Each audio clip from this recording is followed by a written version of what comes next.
welcome to another episode of Music Mondays. You tuned into your favorite show where we talk about the music that dropped within the week or within the month.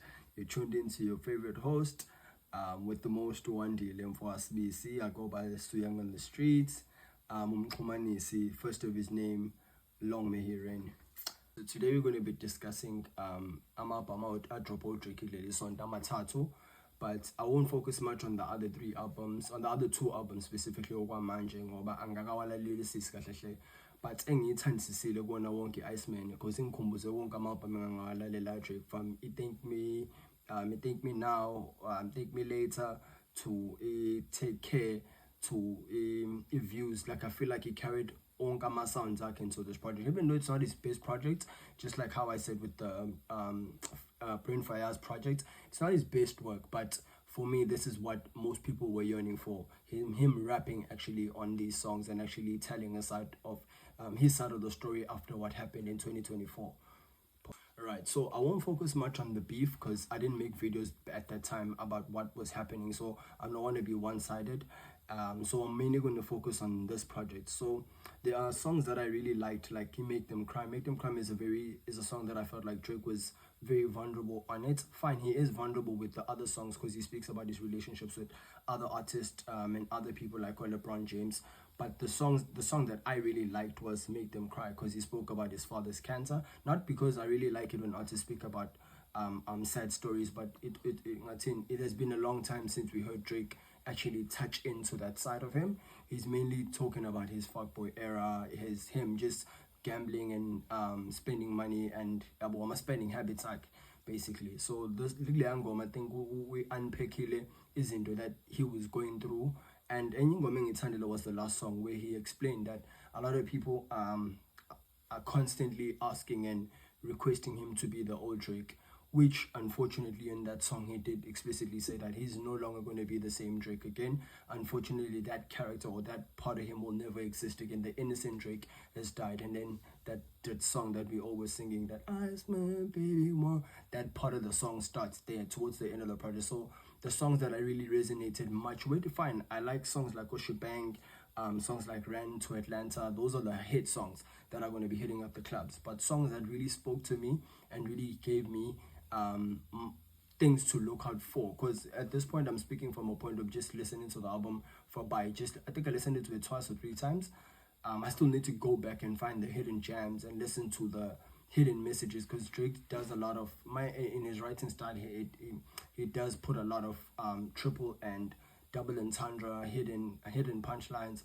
So maybe I still need to unpack a little bit more of it, but that will be for you guys to actually come back and feed me back with the comments. So yeah, I think this is a very solid project for me, and I don't want to speak much about the label stuff, about what he's trying to do in terms of leaving his label and whatnot, because that hasn't been confirmed by any reliable source. It's only been speculations by the people on the net, so I didn't want to go much on that. The things I really wanted to focus on was the music. I really like him. I like his penmanship. Drake is a writer when it comes to bars and whatnot. So I'm not comparing him to any other of his previous previous projects. I'm just focusing on this one particularly. There's a lot I'd like to dive in and dissect. Things like the cover that he wore, the same glove that Michael Jackson wore for the Grammys. I don't know which year, but I think Michael Jackson wore this glove and Drake bought it in the auction. Like, there's a lot to unpack about what has happened in this artist in Drake's life, and I don't want to be a cliche and speak about everything that everyone is spoken about on the net. I wanted this one to be more direct to us. I want to tap into something so silly.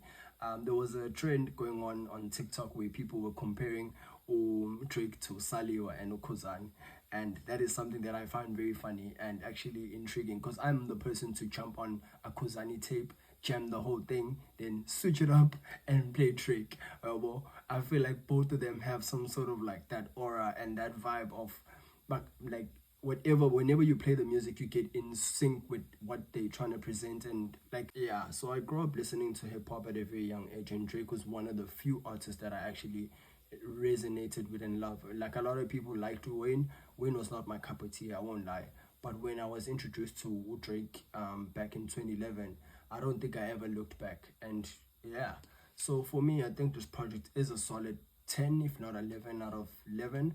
And of course, coming from a person who's a stan, I'm a very huge fan of Drake. I'm a very huge fan of his music. Not as a person, I don't know him that much to make those type of judgments, but his music is something that has carried me over throughout my high school life.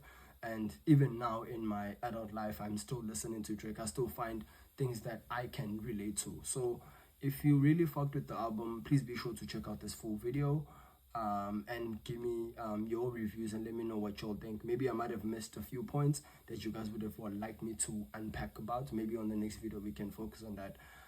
Yeah, so yeah, okay. I want to give you my favorite 4 songs and then we'll be done with it. Sure. All right, so the songs that I really picked and that I really liked in the project were, of course, Make Them Cry, which speaks about him and his current moment in life, about him running away from his age. I mean, like him getting scared of the fact that age is catching up to him. The second song will be Ran to Atlanta because he has that Pluto feature.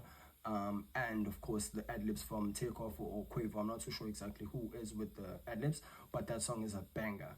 And second to last will be Firm Friends. Firm Friends, I think, is him directing the shots at J. Cole, who is also another goat of mine. So it was very interesting to find out that, to see, and for him to unpack that, what the impact that the beef did to him and what J. Cole did as a person. So that made me look at J. Cole differently. But of course, I'm still going to fuck with him. I'm still going to the concert in December. I'm still going to listen to his music. And if Drake comes through to SA as well, of course, I am definitely going to the show. And the last song that I really, really liked was, let's go for Make Them Remember. That song was actually a banger for me as well. So those are the songs I think people should check out. If you're not a fan of Drake and you just came across my video, please be sure to check out those songs. And yeah, do let me know if you really like them or not. Be sure to check your guys on the next video. If you really like my content, yeah. It's fine.